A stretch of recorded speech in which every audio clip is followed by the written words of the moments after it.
All right, we are back. So people asking what I'm wearing. Not sure if that's a innuendo, but I am wearing my awesome Twitch hoodie, which I am so happy about because a lot of people don't know this is my first hoodie I've ever worn in my life, and it's so comfy, and I never want to take it off. But gushing aside, here we go. We are in game number 4, folks, of PvP to determine who goes to play in Brazil. I'm Rifkin, joined today by Zombie Grub. And spawning here in the upper right corner of the map, playing for the Team Fnatic. Again, literally, their only North American player. Give it up for hellokitty. You can find him on Twitter at FnaticKitty. On the bottom left as the blue Protoss, it's IVD Puck. IVD Gaming, pretty cool team, pretty cool squad. I know Bailey hangs out on our stream a lot, so extra shout out to them on behalf of Base Trade TV. But let's not forget, you can find this fine gentleman on Twitter at PuckSC2. Now, I gotta say, like, what's nice about these games is even though, in the end, just like most Protoss matches, it's been pretty one-sided. Like at the end of the game, there's always been like a lot of intense micro wars happening in the mid game. Even in that 2-gate we saw back on Derelict, I mean, I'm loving the control both of these players have, and it kind of sucks that one has to lose this series and not get to qualify immediately. But keep in mind, guys, this is the winner's bracket semifinals. The top 2 finishers of the loser's bracket go on as well. So whether it's Puck, whether it's hellokitty, they've got a second chance to still qualify for IEM Sao Paulo, Brazil. Actually, I wish I could tell who's going to be facing who if they do lose, but unfortunately, I'm... Well, the loser's bracket is significantly further behind you. We have to wait on a lot of this to finish up. Again, the semifinals have been held entirely due to the awesome way they've been formatting this, so you guys don't miss a thing. I know so many of you here are rooting for Major, are rooting for Polt, and you'll get to see it afterwards. But again, I need to remind you, we've got 2 fantastic players in front of you right now.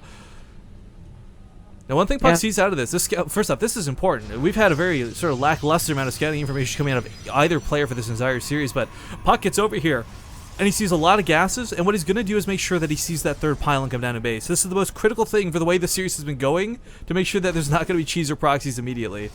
Yeah. Very on top of that. What would they be... Oh, well, hellokitty answers the question that I almost asked, and that's going to be... It's going to be a Stargate. That's his choice, and it was not discovered. The guys in gas, you know, there was a lot of gas taken, but it still could be a whole lot of options. You definitely want to be scouting and making sure that it is going to be a Stargate, most likely for an Oracle. I like, you know, I was talking about before how I really gush over Blink Stalker Wars. Another funny fight to watch are when both players open with an Oracle and then follow up with Phoenix. It's very rare that happens, but it's hilarious when it does because Phoenix are like the least microable but incredibly micro-intensive units, if that makes sense, because of course you're usually not focus firing the way they shoot, they attack while moving, so it's a lot of dancing around. But speaking of dancing around, Puck manages to sort of sashay past that Zealot, that's called a segue, folks, and into the main base of hellokitty. Probes are already being pulled off the line for this. What? It's one stalker! He wanted to keep him from scouting, of course, but unfortunately, Puck, he's gonna go down before he sees what was being made. Now, of course, if you look really hard and really close and you zoom in real fast, you can see the outline of a Phoenix, so you know it's a Phoenix being built. For Puck, that's actually going to be not the best sign in the world.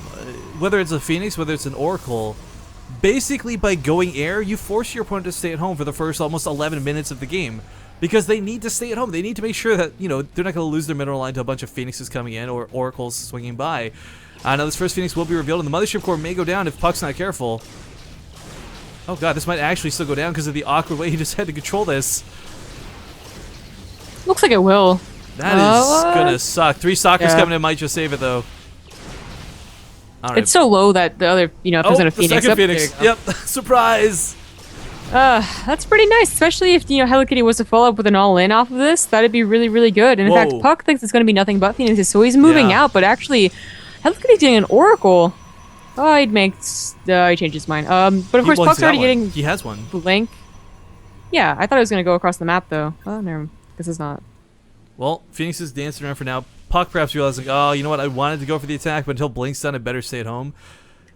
Because again, Phoenix run-bys, you know, it doesn't take much for them to kill a lot of probes. They do bonus damage versus light, which all workers are, of course. And that Graviton Beam, it's limited, but it's still, it doesn't cost that much. You can get quite a few off.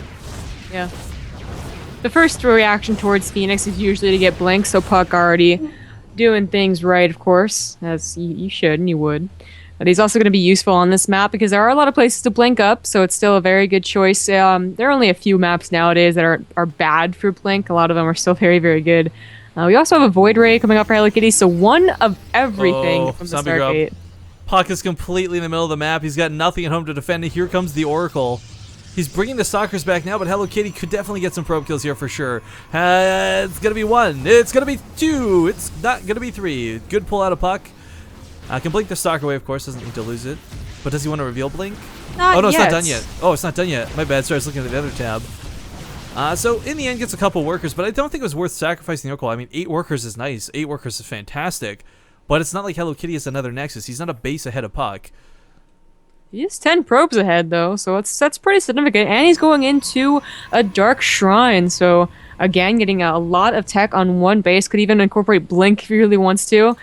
As we saw, Puck you can definitely get off of a lot of one base, but he's continuing to invest into the Stargate, so definitely not going to have enough gas for that. Interesting to see, though. He's going to have a motley crew of units to defend against this.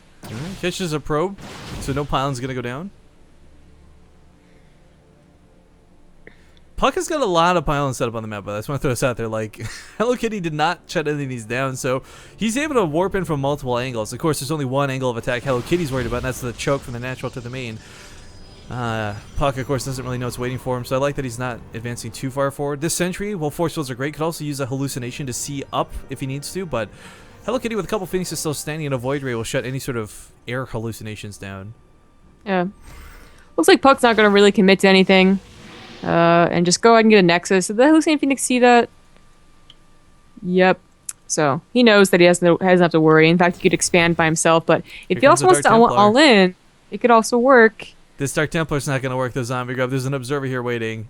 This is really unfortunate for hellokitty, who it just feels like every game he even though he's got he's got great control. He's got no questioning that. It just feels like he's making the wrong moves versus Puck. Not like build order loss wrong, but just like, yeah, another Dark Templar gonna go down there. Nothing that's working out for him.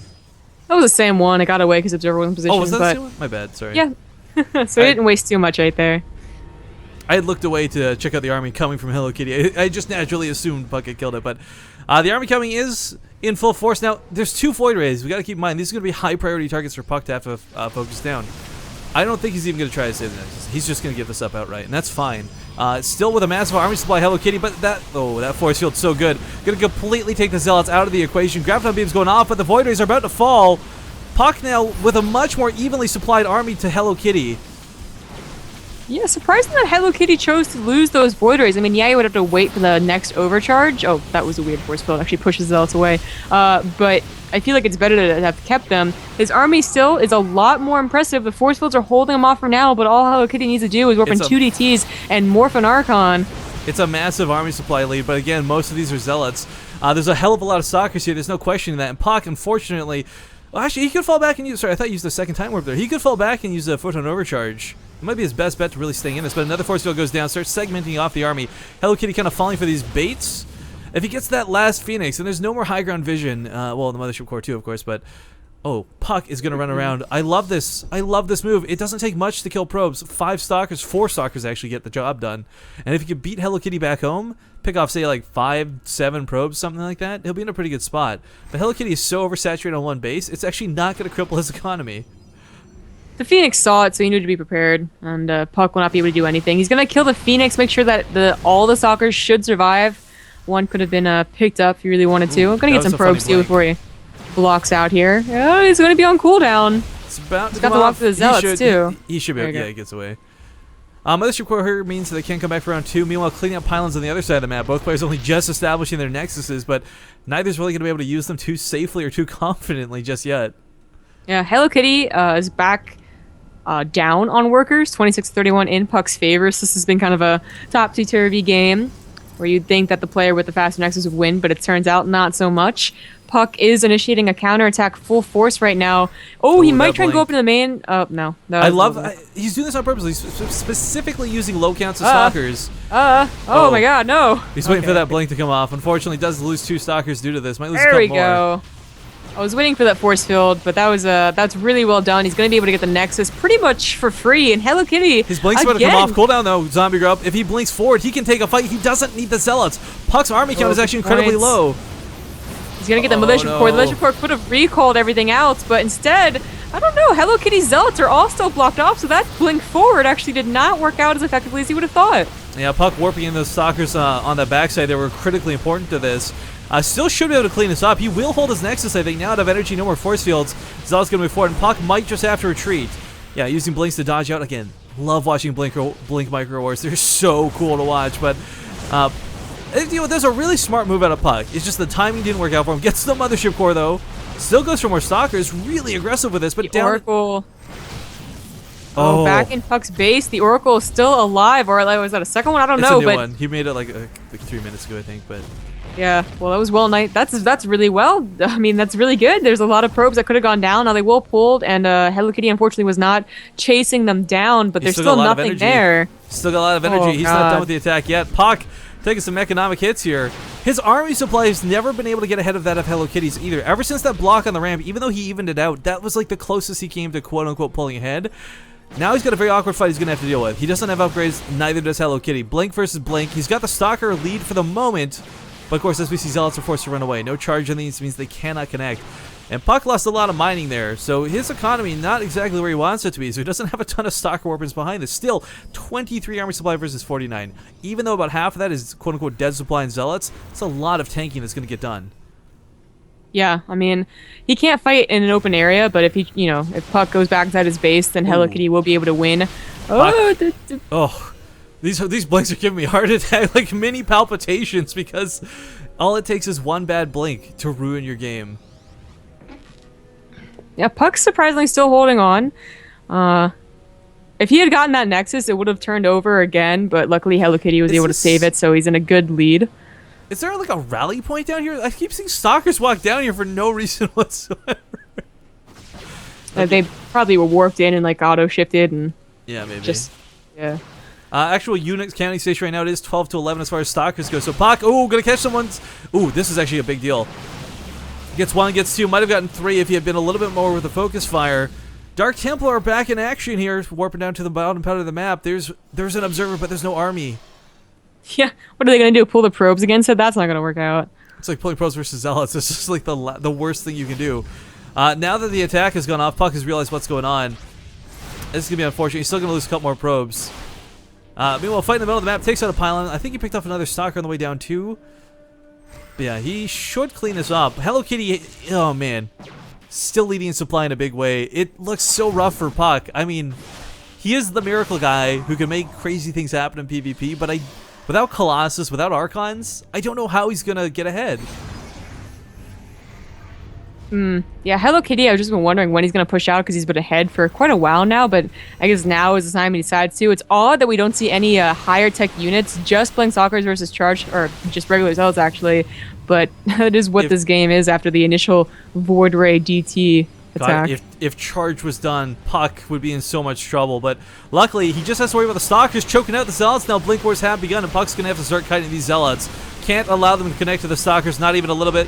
Good game is going to be called, and looks like Hello Kitty will tie this up now 2-2 and take us to game number 5.